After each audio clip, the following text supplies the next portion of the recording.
Today is the first day of UttarAshadha, and I was meditating on this star as well as the Visudevas, and it got me to thinking about some things.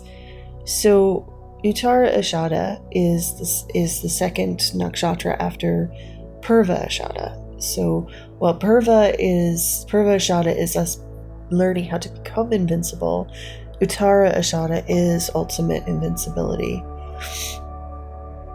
And the deity for this nakshatra is all the deities, including the Asuras and the Devas. And that struck me because my ancestors have gods, and the pagan ancestors of my land are called the Aesir. And the Aesir, the word Aesir comes from Asura in Proto-Indo-European and Sanskrit.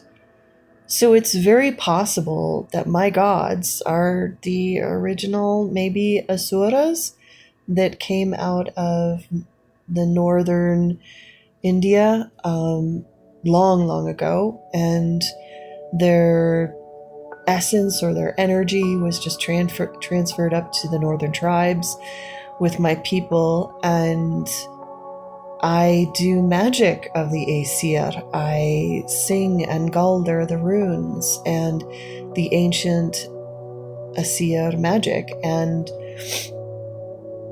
I had always worried when I first started reading about Vedic lore and Vedic gods. I was worried that the gods would hate me because of being a daughter of the Aesir and a devotee to the Aesir. And so it was really interesting because in the last month, I've had so many dreams about Vedic gods, and they were so kind and loving. I had a dream about a guy named Bhairavi. I think he was the son of Kali. He came to visit. I had a dream about Shiva, and another dream about Hanuman. And I feel as if these gods are so welcoming to me. And I also, yesterday, I purchased a statue. I felt called. I had a dream that I bought a statue. So I went into town, and we have, where I live, there's a lot of Tibetan immigrants. And so we have a lot of Tibetan stores. And I found this statue. I felt really called to her. And she's called Naga Kanya.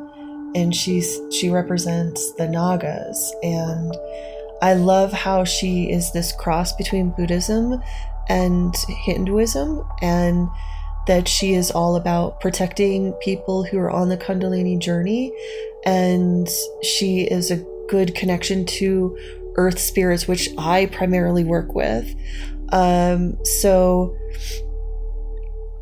I was thinking about all of this crazy magical stuff and feeling so loved and appreciated by the Vedic gods, and feeling so grateful that I could learn from their wisdom, but also seeing the wisdom of my ancestors, seeing the wisdom of the Aesir. And this time is so powerful because this is when the Asura and the Devas sit together and they plan on how to heal and help the collective. And it felt so powerful to walk in the mountains today and sing my songs to the sun, and then do mantras to the sun. And I felt like I was on, one part of me was Asura, and one part of me was learning from the Devas, and I just felt as if I can be that bridge inside of me. I don't need to be it for anybody else, but inside of me, and I'm learning that the greatest battles that we will ever face are really inside of ourselves. And that's where all of this should be focused.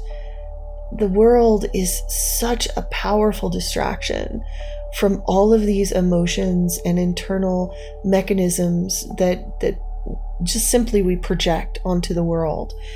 But in reality, everything that makes us feel, everything that makes us twitch or whatever in the world makes us want to react, if we just pause and we go within and find where that is reflected inside of ourselves, that is the point where real healing.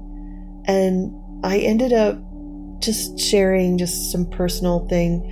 I ended up praying that my invincibility is that I learn that all parts of me can get along, that all parts of my soul, all, 5 elemental koshas, all parts of all personas, and in my practice, all 9 realm selves would get along and work together to create a place of abundance, a place of kindness and of love and of growth. And I felt that was really poignant to share with the world. And you could either take this with a grain of salt, but this is just from somebody who practices every day. I feel like with all of the stuff that's going on in the world, all of the crazy mayhem that's pulling at our heartstrings and that's causing us to fear and feel, and all of this is an opportunity for us to take that energy and go within and say, where is this reflected in me? Where is this battle? Where is this archetypical battle that's bugging me in the news? Where is it within me? Because I'm obviously in this for a reason.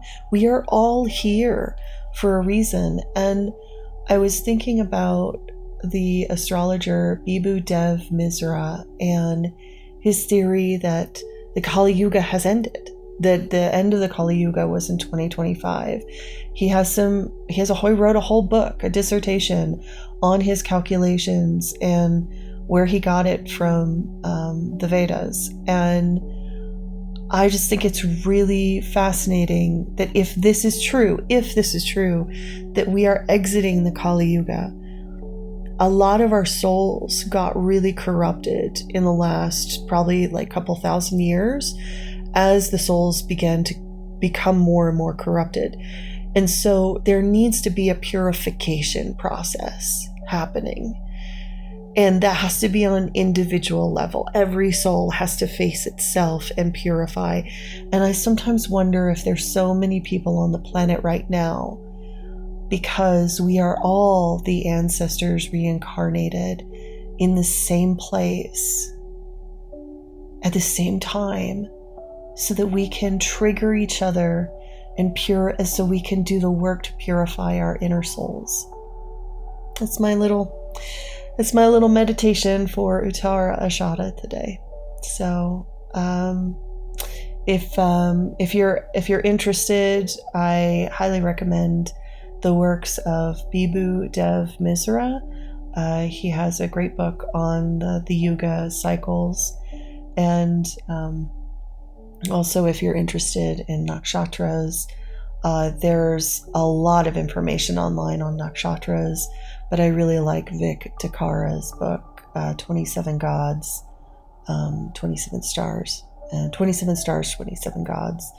Great. Those are great books. I have never stopped being fascinated by the power of the stars to reflect back to us the lessons that our soul needs to learn. So, my blessings to all of you, and may you learn that all of your parts can come and sit at the table, dark, light, in between, and that we can find a way to set down our weapons of war, become without enemies, and become invincible. Many blessings, everybody.